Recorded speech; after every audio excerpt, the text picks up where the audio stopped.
結構こう売りに出されてるのか。そうですね。もともと僕が、僕の母親の実家が首里で今170年ぐらい続く、味噌蔵なんですね。うちの味噌をまず、一度食べてもらう、知ってもらうっていうところでお味噌の消費の、方法を教えるというそういう両面からこの飲食店を始めました。はい。後ろも樽なんですよね。そうですね。これははい、はい、実際使ってたもう多分70年前の味噌樽を、はい、使ってますね。沖縄のお味噌汁って大体大きいお椀の具だくさんだったりとか丼に入ったお味噌汁で、それにご飯とかがついてくる一つの定食なんですけども、おかずですね。そうですね。おかず味噌汁ですね。特に朝食、ではやっぱりもうほとんどそれ。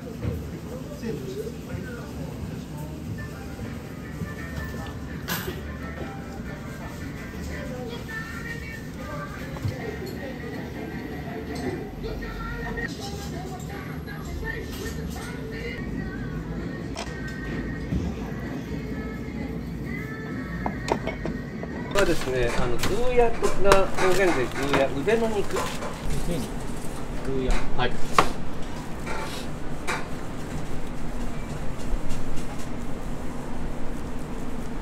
ブロックで取るのでどうしてもその油がついてくるんですね。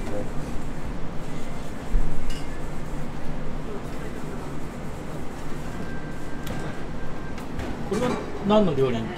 これは、味噌汁の具材、味噌汁に入ってる、お肉はこの腕肉を使ってます。うちは紅豚っていう沖縄の、はい、豚なんですけども、はい、この豚が本当に美味しくて、アグーとかも結構もちろん有名ですけど、はい、多分アグーよりもこの紅豚の方が断然美味しいと思う。なるほど。はい。もう結構生産者さんがもう決まってて、3農家なんですか？作れない。はい。そうもう独自の製造基準で作ってるんで、しかも豚にしては多分日本で初なんですけど、トレーサビリティって言って牛と一緒ですね。牛ですね。本当ですね。個体識別番号を全部つけてる会社なんですよ。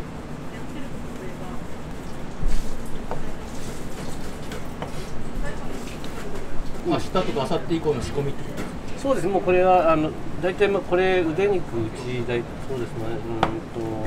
週に3本か4本使うんで。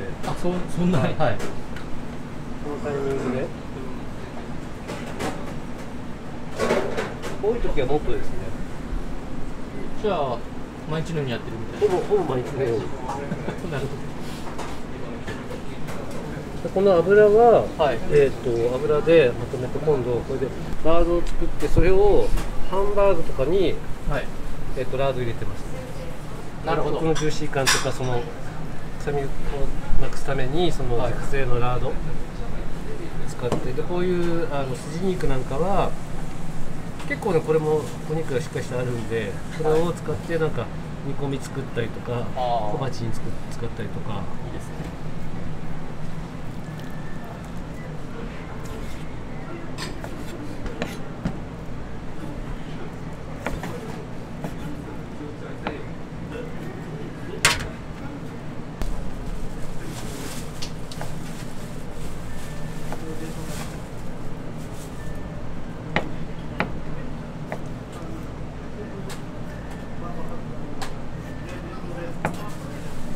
腕ってこの綺麗な部分といろいろ複雑なんで、はい、結構ね部位として取るには難しいですね。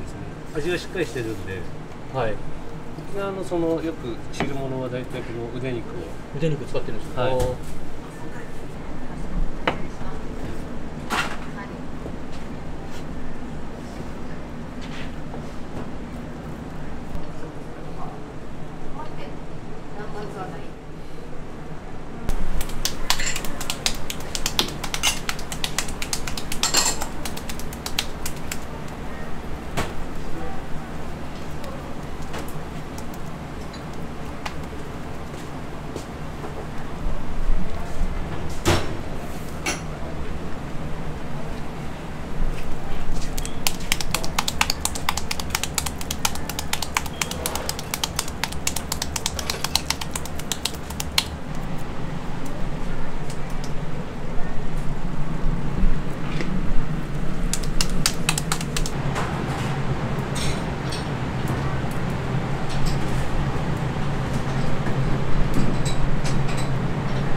さん、一回焼き目ちょっと見てみよう。はい。2ぐらいからお願いします。はい。あ、いいですね。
こちらのバルサミソですね。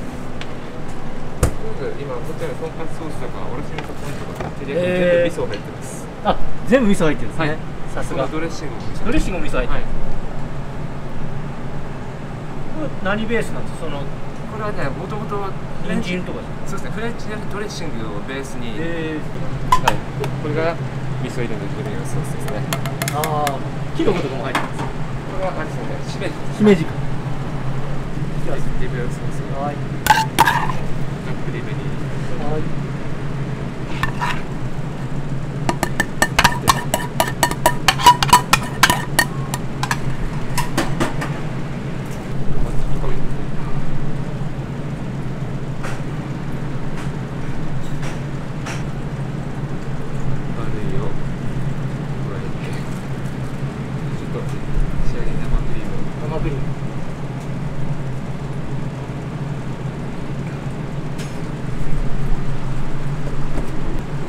完成ですね。ありがとうございます。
生姜焼きは結構変わってると思うんですけど、味噌というか。そうですね。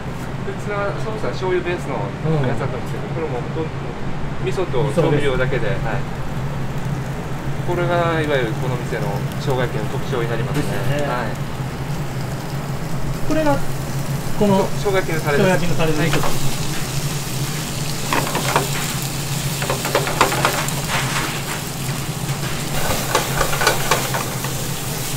いつもより多めに火を出します。わかります。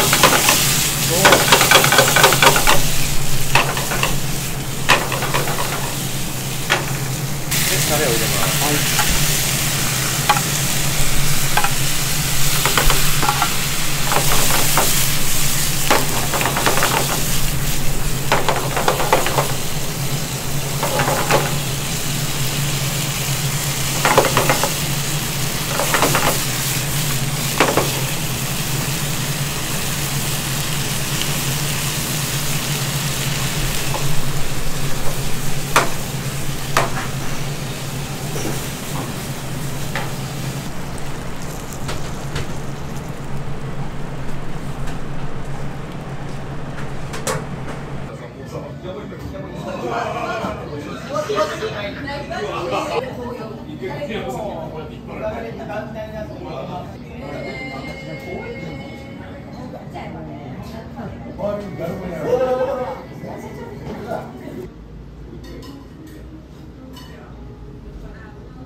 お味噌うちはですね、無添加で天然醸造という、いわゆる昔ながらの製法のお味噌ですね。で、大体今スーパーとかで市販されてるお味噌ってほとんどが発酵を止めるアルコールとか酒精っていう、添加物入れてるんですね。で、うちはその、無添加天然醸造というお味噌をのみを今扱ってまして、はい、何種類かあるんですけど、うちが一番出るのはやっぱり今うちでいう王朝って言われてる、お味噌で、米味噌で、国産大豆を使ったお味噌ですね。これがほとんどですね。うちは本当にありがたいことに、いろんな人が使うともう他の味噌使えないとかいう方結構多かったりとか、あと保育園とか幼稚園保育園何回も出してるんですけども、保育園生なんかはもうここの以外の味噌を使うと違うって言ったりもしますね。もうでも基本的にお味噌って使ってるものはほぼどこも一緒なんですね。塩、大豆、米味噌だったら米、種麹っていうのをもやしって作ってるのって大体日本で数箇所しかないんですね。5、6箇所ぐらいしか。で全国に味噌屋さんは大体そこのベースを元に使うんですけど、ただ結局それが味噌蔵でその麹を作る時にどんどんその蔵に住み着いていって、その蔵自体にいろんな菌がつき始めて、そこが勝手に作ってくれるんで、だから同じ原料を使ってもこことあそこで作ったものでも味が変わってくるっていうのはそういうことですね。